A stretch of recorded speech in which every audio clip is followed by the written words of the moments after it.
Buenos días, ¿qué tal? ¿Cómo estáis? ¿Cómo os lleváis estos días de estar en casa?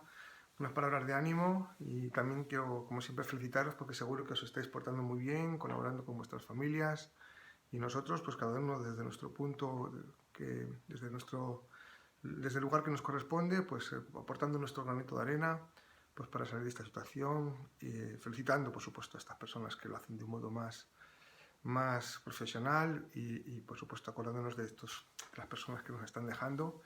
En fin, bueno, hoy os quiero continuar hablando de la segunda etapa del perspectivismo porque acabábamos con el concepto de realidad radical, ¿no? El concepto de realidad radical, decía ayer, no quiere ni decir ni más ni menos que la realidad no tiene grados, es decir, todos compartimos la realidad, ¿no? Y esta realidad, que es la misma para todos, que lo único que nos diferencia es el perspectivismo, es el punto de vista, ¿no? Ayer se me olvidó poneros un ejemplo que ponía Ortega, ¿no? Decía, van los tres caminando por el monte, un cazador, un senderista y un guarda forestal, ¿no? Y en el mismo monte cada uno ve cosas distintas, porque cada uno tiene su punto de vista. No tienen realidades diferentes, esto significa, no existen grados de realidad diferentes, no, la realidad es la misma, por eso se llama radical, no tiene otros grados, pero cada uno tiene su punto de vista. ¿Esta realidad en qué consiste? Consiste, para Ortega, hacer referencia a la vida del ser humano.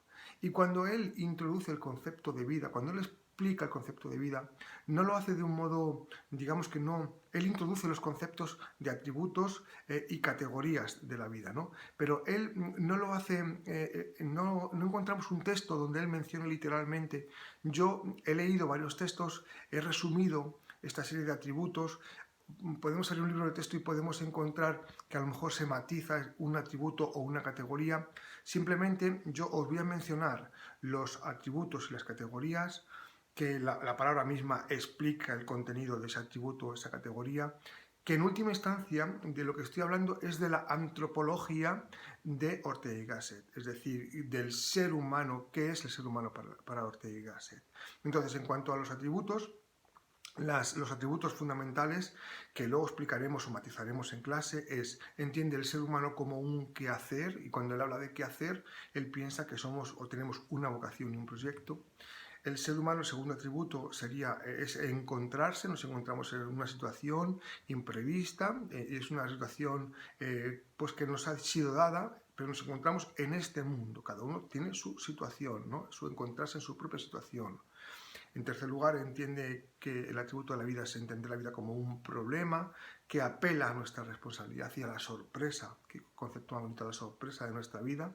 Y por último, bueno, en cuarto lugar, que es intransferible, y por último la temporalidad, ¿no? El ser humano pues tenemos o estamos, digamos, sumergidos en el pasado, presente y futuro.